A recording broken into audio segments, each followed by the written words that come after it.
So, as leaders, when do you think we make our biggest mistakes? Most people probably say it's when we don't have enough information, and I disagree with that. In my experience, the biggest mistakes often happen after we've convinced ourselves we've already got the answer. I'm Dave Pender. I've spent the last 27 years in sales and sales leadership.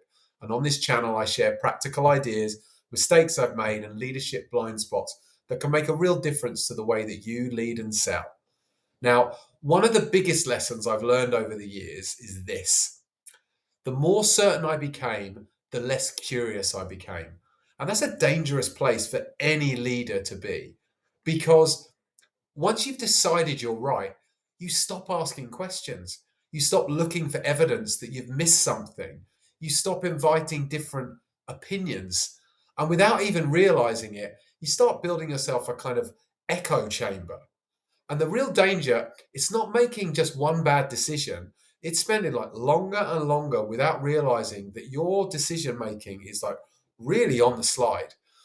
There's so many leaders confuse confidence with certainty. I've seen it. And they're not the same thing, right? Some of the very best leaders I've worked with, they were incredibly confident, but they were rarely certain, right? They had the confidence to make big decisions, but they were completely open to changing their minds when new information appeared. That's a very different skill. And there's also a difference between certainty and conviction, right? You don't need certainty to make bold decisions. What you need is conviction. You gather the facts, you listen to different perspectives, you challenge your own assumptions, and you make the best decision you can with the information that is available to you. And then you commit to it. That is conviction, right? Certainty is saying, I'm right.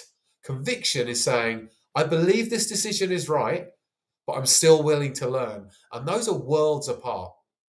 And the cost of getting them confused, that can be really, really big. Because once you stop investigating, once you stop asking or welcoming counter views, your team will notice. And then they become less willing to challenge you. And meetings, they become a bit kind of one way traffic. You lose those differing opinions. And suddenly everyone's agreeing with everything you say just because they don't see the point in contradicting you because they know that you're not going to consider it. And at that point, you are really in trouble. And look, by the way, I have absolutely fallen foul to this myself, right? More times than I'd like to admit. There were times in my career where I stopped listening to people, and the very people I kind of hired because I wanted them to challenge me. And yet I wasn't listening to their opinions.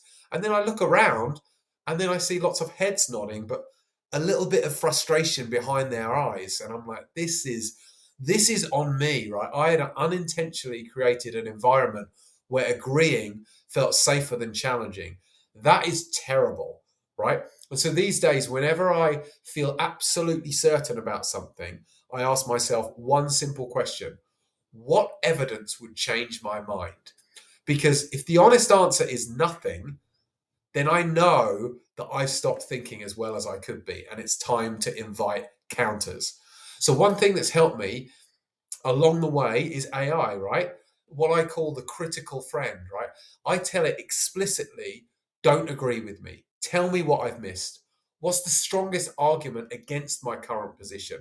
What evidence doesn't fit my conclusion? And those questions alone, they really have improved my thinking more than any prompt that I've ever written.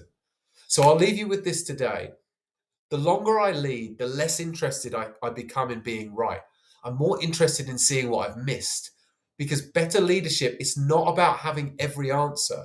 It's about asking better questions and staying open to better ones from everybody around you.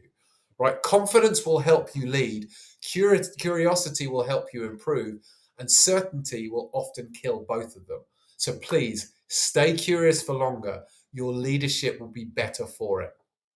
Now, if you've enjoyed this video today, I'd really appreciate it if you subscribe and like the channel, hit the little bell so each time we give you a post, it comes up in your feed. And feel free to comment on other topics you'd like to see us discuss.